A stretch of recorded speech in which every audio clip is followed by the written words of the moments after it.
Hi hello வணக்கம். Captain புகழ் பாடு மன்னமாக நம்ம தொடர்ந்து விஜயகாந்த் சார் நடிச்ச படங்களை ரிவ்யூ பண்ணிட்டு இருக்கோம். அந்த வகையில இன்னைக்கு 1988 செப்டம்பர் 23 வெளியான படம் தான் செந்தூர பூவே. இந்த படத்தினோட ஸ்டோரி பத்தி பாக்குறதுக்கு முன்னாடி நம்ம சேனலை சப்ஸ்கிரைப் பண்ணி வச்சுக்கோங்க. அப்பதான் நான் போடுற வீடியோ உங்களுக்கு கிடைக்கும். கேப்டன் அப்படிங்கிற ஒரு நேம் இந்த படத்துல இருந்து அவர் கிடைச்சது. அதாவது 83 படங்கள் 82 படங்கள்ல முடிச்சுட்டு 83வது படம் போகும்போது தான் அவர் கேப்டன் சௌந்தரபாண்டியன் அப்படிங்கிறது தான் அவரோட பேர் இந்த படத்துல. இந்த படத்துக்காக விஜயகாந்த் சாருக்கு 2 அவார்டு கொடுத்தாங்க. ஒன்னு தமிழ்நாடு சிறந்த நடிகருக்கான அவார்டு ஒண்ணு, இன்னொன்னு சினிமா எக்ஸ்பிரஸ் அவார்டு அப்படிங்கிற ஒரு அவார்டு கொடுத்தாங்க. ஒளிப்பதிவாளருக்கு இந்த படத்துல ஒரு அவார்டு கொடுத்தாங்க. விஜயகாந்த் சார் 2 அவார்டு இந்த படத்துக்காக வாங்கினாரு. அதுக்கு என்னென்ன உழைச்சிருக்காரு, இந்த படத்தில் நடிச்சது யாரு, இந்த கதை என்ன அப்படின்னு பாக்குறதுக்கு முன்னாடி நம்ம சேனலை சப்ஸ்கிரைப் பண்ணி வச்சுக்கோங்க. அப்பதான் நான் போடுற வீடியோ உங்களுக்கு கிடைக்கும். இப்போ பாத்தீங்கன்னா கேப்டன் அவர்கள் ஒரு ஹாஸ்பிட்டல் இருந்து வெளியே வருவார். வெளியே வரும்போது தப்பிச்சு வருவார். போலீஸுக்கு ஏமாத்தி தப்பிச்சு வருவார். அவர் ஆல்ரெடி ஒரு பேஷண்ட். தப்பிச்சு வந்தோடனே சந்திரசேகரை காட்டுறாங்க. கேப்டன் சௌந்தரபாண்டியன் ஹாஸ்பிட்டல் இருந்து வெளியே போயிட்டாரு. போலீஸ் ஆகிய நீங்கள் அவங்களை கண்டுபிடிக்கிறீங்களோ இல்லையோ ஒரு கைதியா, ஆனா கேப்டன் நான் கண்டுபிடிச்சே தீரணும். ஏன்னா அவர் ஒரு நோயாளி. அவருக்கு சில மாதங்கள் மட்டும்தான் உயிரோடு இருப்பாரு. தலையில அடிபட்டுருச்சு. அவருக்கு ஆல்ரெடி மயக்கம் வரக்கூடிய ஒரு சூழல் இருப்பார். சில நேரங்களில் தன்னை மறந்து மயக்கமாயிர ஒரு கேரக்டர் அவருக்கு. இப்ப கேப்டன் சௌந்தரபாண்டியன் இப்போ தப்பிச்சு ஒரு ரயில்வே ட்ராக்ல ஒடியாருவாரு. அவருக்கு இப்ப நிரோசாவும் அண்டு ராம்கியும் அதே ரயில்வே ஸ்டேஷன்ல ஒடியாருவாங்க. வில்லன்கள் துரத்திட்டு இருப்பாங்க. ஆல்ரெடி உங்களுக்கு தெரிஞ்சிருக்கும் இந்த கதை என்னன்னு. இது பூந்தோட்ட காவல்காரங்களை கேட்ட மாதிரியே இருக்கே அப்படின்னு சொல்லிட்டு நீங்க யோசிக்கிறதுக்கு நல்லாவே தெரியுது. ஆல்ரெடி கிட்டத்தட்ட பூந்தோட்ட காவல்காரன் கதையும் இந்த கதையும் ரெண்டும் கிட்டத்தட்ட ஒரே டெம்ப்ளேட் தான். அதுல வில்லன் லிவிங்ஸ்டன், இதுல விஜய் லலிதா பண்ணி நடிகர். இப்ப என்னதுன்னு பாத்தீங்கன்னா இந்த கெட்டப்ல விஜயகாந்த் சார் அவங்கள தள்ளுவார். என்னன்னு பாத்தீங்கன்னா அவர் தள்ளிட்டு போவாங்க. தள்ளிட்டு போன உடனே எனக்கு ஒரு என்னப்பா இப்படி பண்ணிட்டு தாலியை தவறோட போகாத அப்படின்னு சொல்லிட்டு தாலி எடுத்து கொடுப்பாரு. தாலி வாங்கிட்டு அவங்க போகும்போது ரவுடி கும்பல் அவங்களை சுத்தி பிடிச்சிக்குவாங்க. பிடிச்ச விஜயகாந்த் சார் தூள் பரத்தின ஒரு சண்டையை எடுத்து காப்பாத்துவார். அப்போ அவருக்கு மயக்கம் வந்துடும். ட்ரெயின் பக்கமா வரும். ராம்கி அவரை காப்பாத்துவார். இதுக்கப்புறம் ராம்கியோட லவ் ஸ்டோரி ஓபன் ஆகும். ராம்கி ஒரு ஃபீல்ட் ஆபீசரா ஒரு ஏரியாவுக்கு போவாரு. அதாவது நீலாம்பூருங்கிற ஏரியாவுக்கு போவாரு. போனோன்னு ஒரு பெரிய வீட்டுல, அதாவது 2ஆம் தரமா வாழ்க்கைப்பட்ட நம்ம அந்த பொன்னம்மா அப்படிங்கிற கேரக்டர் விஜய் லலிதா. அவங்க என்ன பண்ணுவாங்கன்னு பாத்தீங்கன்னா அவன் சித்தி தான் நிரோசாவோட சித்தி தான் பொன்னம்மா. அவர் அப்பாவி. யாரு அந்த கணவர் அப்பாவி. 2ஆம் தரமா கல்யாணம் பண்ணிட்டு வந்தாருல, அவர் ஒரு அப்பாவி. இந்த 2ஆம் தரமா வேலைக்காரிய எஜமானியான பொன்னம்மா தான் இந்த படத்தினோட வில்லி அப்படின்னு வச்சுக்கலாம். இப்ப என்னதுன்னு பாத்தீங்கன்னா இவர் ரொம்ப இது பண்ணுவாரு, பயந்து சோகமா இருப்பாரு. அதனால மகளை அவங்க என்ன சொன்னாலும் அவர் கேட்க மாட்டார். இப்ப என்ன ஆகுதுன்னா ராம்கிக்கும் நிரோசாவுக்கும் 2 பேர்த்துக்கும் ஒரு காதல், அழகான காதல் பிறந்துருது. பிறந்த உடனே இவங்க 2 பேரும் என்ன பண்றாங்கன்னு பாத்தீங்கன்னா 2 பேருக்கு காதலாம் விட முடியாம அந்த வீட்டை விட்டு எஸ்கேப் ஆகி விஜயகாந்த் சார்கிட்ட மாட்டிக்குவாங்க.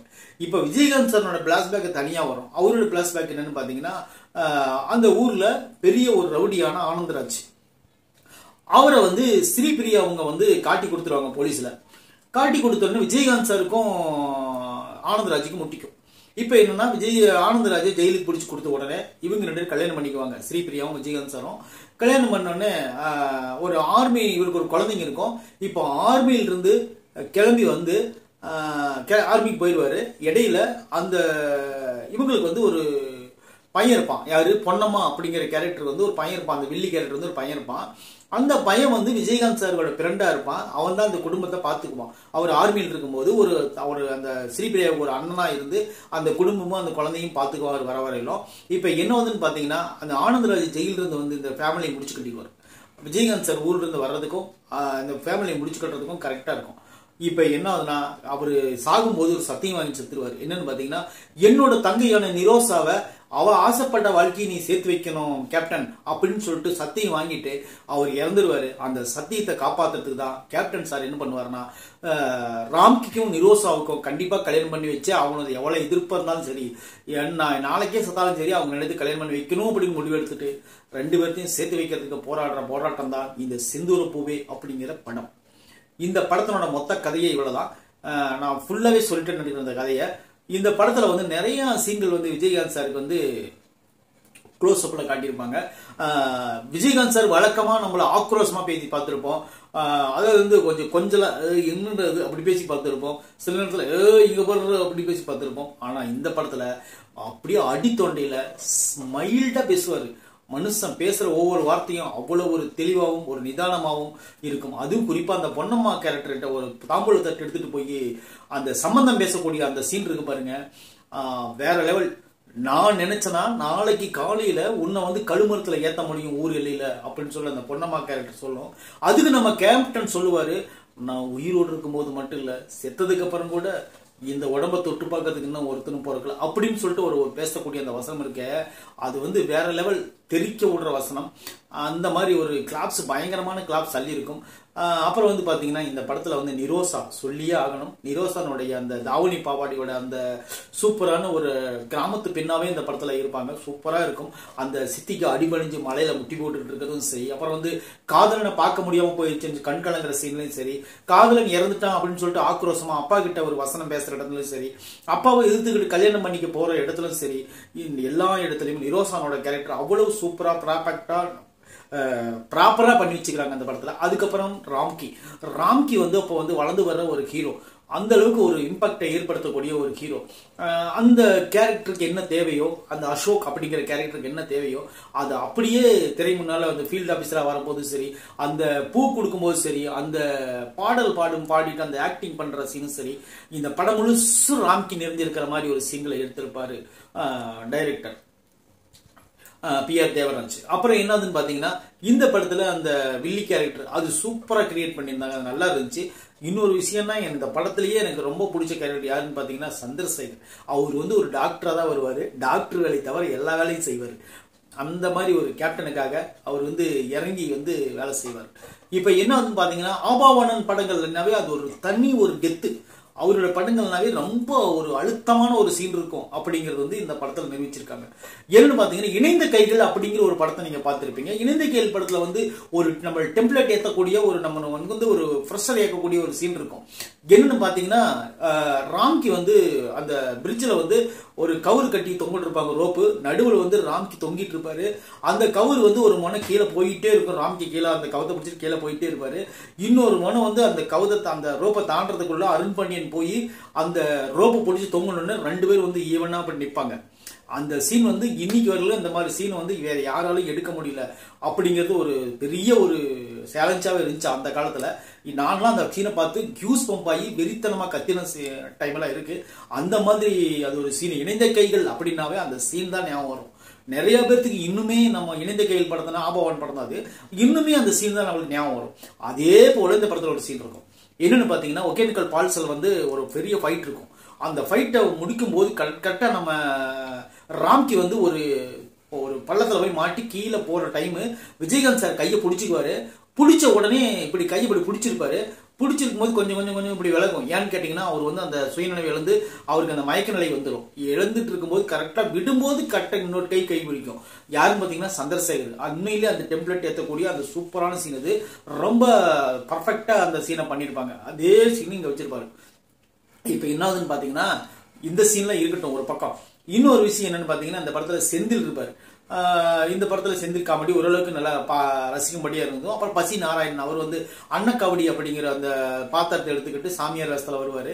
அப்புறம் வந்து பாத்தீங்கன்னா இந்த படத்துல நிறைய கேரக்டர். ஆனந்தராஜ் மெயினா சொல்லியே ஆகணும். 2 சீன்ல வந்தாலும் மனுஷன் வில்லத்தனத்தை வெறித்தனமா காட்டிட்டு போயிட்டாரு. இதுக்கப்புறம் தான் ஆனந்தராஜும் விஜயகாந்த் சாரும் சேர்ந்து நடிக்கக்கூடிய நிறைய படங்கள் வந்ததுக்கு காரணம் அதுதான்.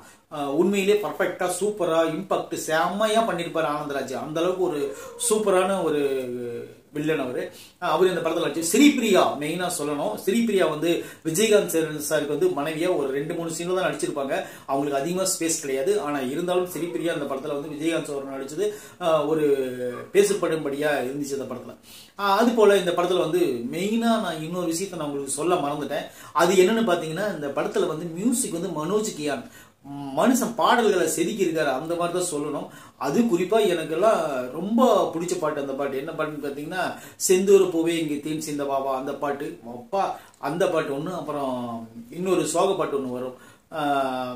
அந்த பாட்டு 2 பாட்டும் வேற லெவல் பின்னி பெடல் எடுத்துட்டாங்க. அது போக மீதி எல்லா பாட்டும் இந்த படத்துல எந்த குறையும் கிடையாது. வேற எல்லா பாட்டும் வேற லெவல் தான் இருக்கும். நீங்க இந்த பாட்டு நல்லா இல்ல அந்த பாட்டு நல்லா இல்லைன்னு சொல்ல முடியாது. எல்லா பாட்டும் சோதனை தீரவில்லை, சொல்லிகளை யாரும் இல்லை அப்படின்னு ஒரு பாட்டு வரும் ஜேசஸ் வாய்ஸ்ல. அந்த பாடலும் மிக சிறந்த பாடல் தான். இந்த படத்தில் நடிச்சுக்கிற எல்லாருமே சூப்பரா நடிச்சிருந்தாங்க. இந்த படம் வந்து சூப்பரான ஒரு கண்டென்ட் உள்ள படம். இந்த படத்தினோட கிளைமேக்ஸ் தான் மெயினா நான் சொல்ல வந்தேன் இவ்வளவு நேரம். ஏன்னு கேட்டீங்கன்னா, இந்த படத்துல கிளைமேக்ஸ் வந்து உயிர் பணையை வச்சு ஒரு நடிகர் நடிப்பாங்க அப்படின்னா அது விஜயகாந்த் சாரால மட்டும்தான் முடியும். ஏன்னா அந்த சீனை நீங்க கிளைமேக்ஸ் சீனை நீங்க தயவு செய்து சொல்றேன், அந்த சீனையாவது நீங்க கரெக்டா பாருங்க. ஏன்னா இந்த படம் வந்து எல்லா இடத்துலயும் இருக்கு. நீங்க இங்க வேணாலும் போய் பார்க்கலாம் அந்த படத்தை. அதாவது எல்லா வலைதளங்களையும் இருக்கும் அந்த படம். மெயினா யூடியூப் எல்லாம் போனீங்கன்னா கண்டிப்பா அந்த படம் முன்னாடியே இருக்கும். விஜயகாந்த் சார் படங்கள் எடுத்துக்கிட்டீங்கன்னாவே செந்தூர பூவை படம் மிக முக்கியமான படம் அப்படின்னு உங்களுக்கு எல்லாத்துக்குமே தெரியும். அந்த சீனை மட்டும் நீங்க ஒரு 1/4 மணி நேரம் 20 நிமிஷம் அந்த சீன் இருக்குமா, அந்த ட்ரெயின் சீக்வன்ஸ் மட்டும் பாருங்க. அது அத்தகாலம் பண்ணி வச்சிருப்பாரு கேப்டன். என்னன்னு பாத்தீங்கன்னா, ட்ரெயின் மேல சண்டை ஃபர்ஸ்ட், அப்புறம் 2வது பாத்தீங்கன்னா ரோப்பை தூக்கி போடும்போது கரெக்டா அவருக்கு அந்த மயக்கம் வந்துடும். அப்படியே ரோப்பை தூக்கி போட்டுட்டு அந்த பின்னாடி ஒரு பொட்டியை கழட்டி விட்டுருவாங்க. நிரோசா அண்டு ராம்கி அண்டு சந்திரசேகர் 3 பேரும் வரக்கூடிய ரோப்பை அந்த பொட்டியை கழட்டி விட்டுருவாங்க. விஜயகாந்த் சார் இங்கிருந்தே கவுத்தை வீசி அவங்களை பிடிச்சி இழுத்து அந்த பொட்டியோடு இழுத்துட்டு வருவாரு. அதுக்கப்புறம் வந்து பாத்தீங்கன்னா அந்த பொட்டி அந்த கவுத்தை வந்து இன்னொரு ஓடிட்டு இருக்கிற ரன்னிங் இருக்கிற ட்ரெயின்ல மாட்டி விட்டுட்டு கீழே தொங்கிட்டே வருவாரு.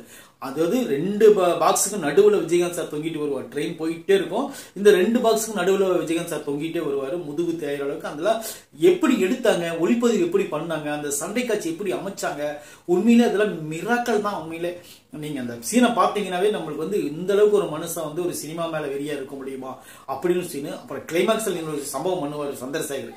அந்த ட்ரெயின் அந்த கவுத்தை விட்டுருவாரு. அடியில போகும்போது சந்திரசேகர் பல்ட்டி அடிச்சுட்டு போய் அவரோட கையை பிடிச்சி மேலே இழுப்பாரு. அப்படியே படம் முடிஞ்சிடும். அதுதான் ட்விஸ்டே. வேற லெவல் இந்த படம். செந்தூர் பூவை படத்தை இதுவரை நான் பார்க்கல அப்படின்னு நினைக்கிறவங்க கண்டிப்பா பாருங்க. உங்களுக்கு வந்து கேப்டன் இல்லாத குறையை வந்து இந்த படம் நம்மளுக்கு தீர்த்து வைக்கும். கிளைமேக்ஸ் பாத்தீங்கன்னா கண்டிப்பா உங்க கண்ணுல கண்ணீர் வரும். அது எந்த மாதிரி மாற்றம் கிடையாது. இந்த படத்தினோட கதை அந்த மாதிரி.